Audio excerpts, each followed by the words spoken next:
Today I'm going to show how to deploy a WordPress site in Kubernetes, which I've already done in another video, but how to use the power of the Kubernetes API to make it to where you can get Let's Encrypt certificates for that site in a in a way that's fully managed by Kubernetes. So this is running live on my all-in-one Kubernetes instance in DigitalOcean.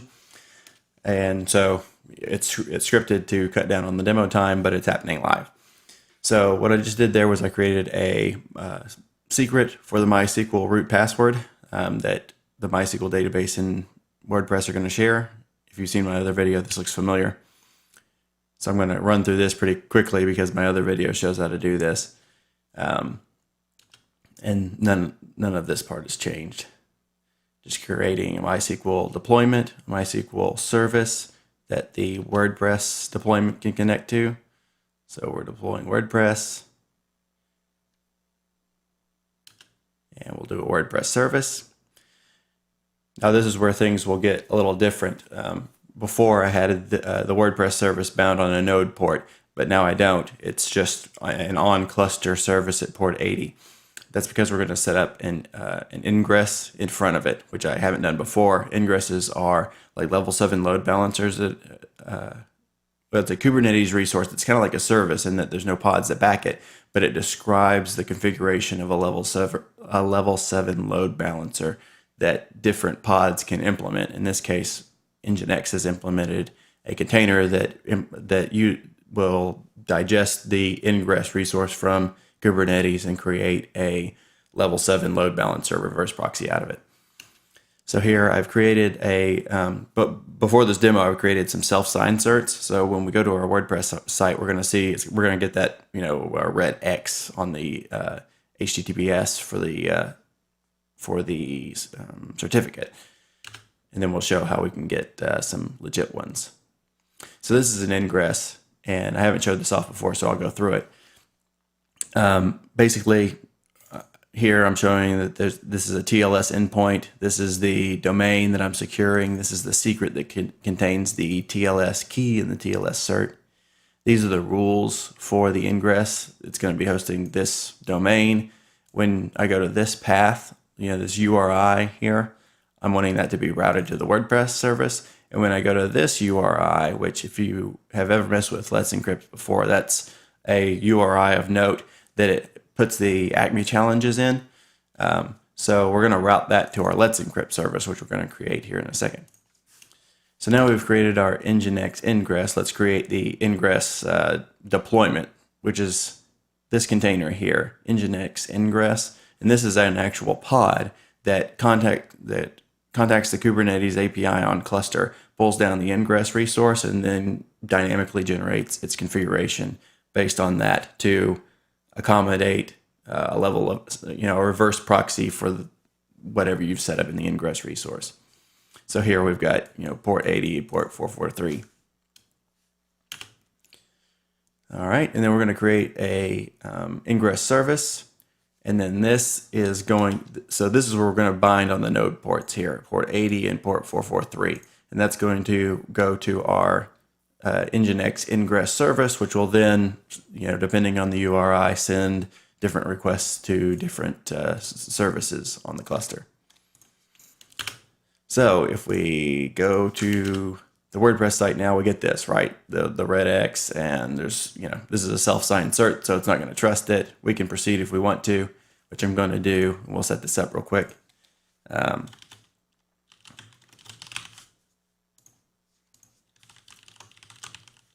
Not that I would really need to, but here we go. This just show you that it is working.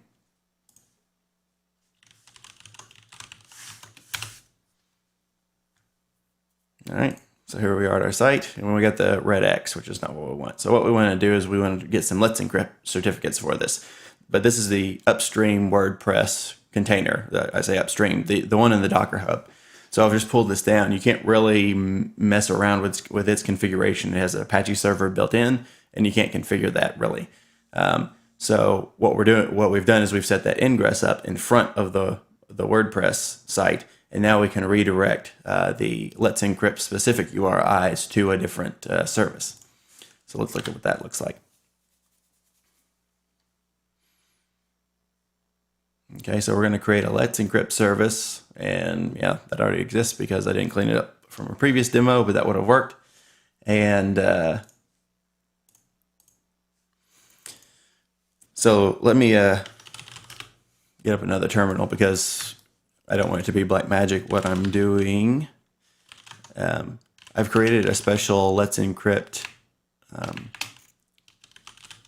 container. And so I'm going to bring that over here and see if I can't make it bigger.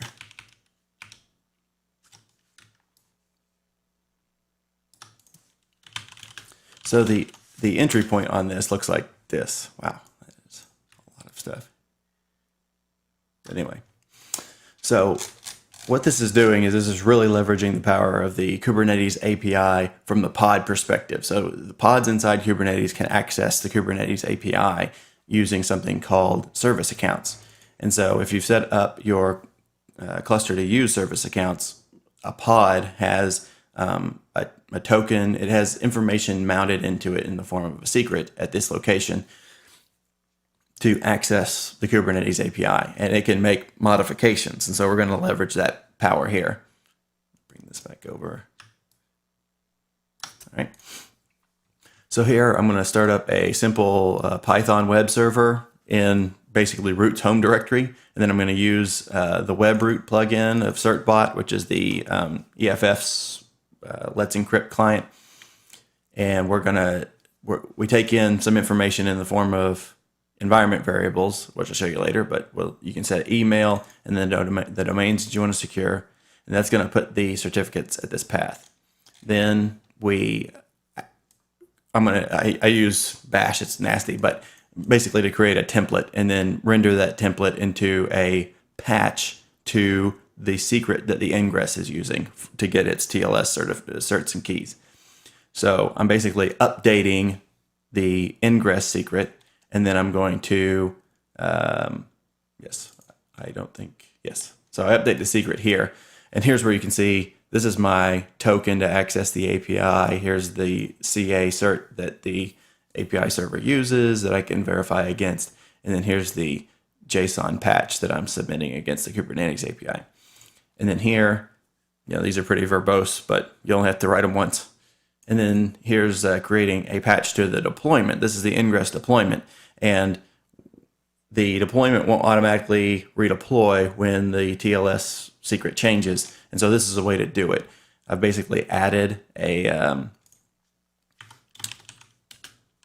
going here to the deployment template. I've added a annotation, TLS updated, that basically just puts the date in here whenever I ran this job to update the TLS certs. And this new annotation causes the deployment to redeploy. So what I've got next is a Let's Encrypt job that runs. So a job is like a pod, except that it's designed to terminate. And so I've got the Let's Encrypt job here. Now it's doing a lot of stuff in the background, basically everything in that script that I just showed you.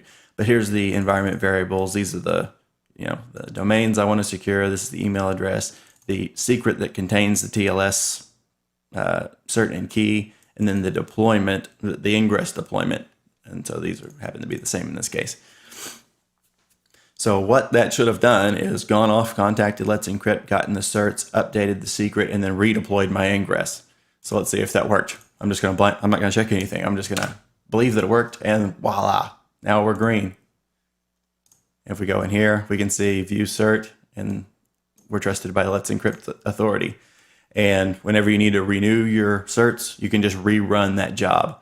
And so that's a way to secure your Kubernetes, a domain that's hosted by Kubernetes and has web apps for that domain. You can use Ingress and jobs to get Let's Encrypt certificates for that.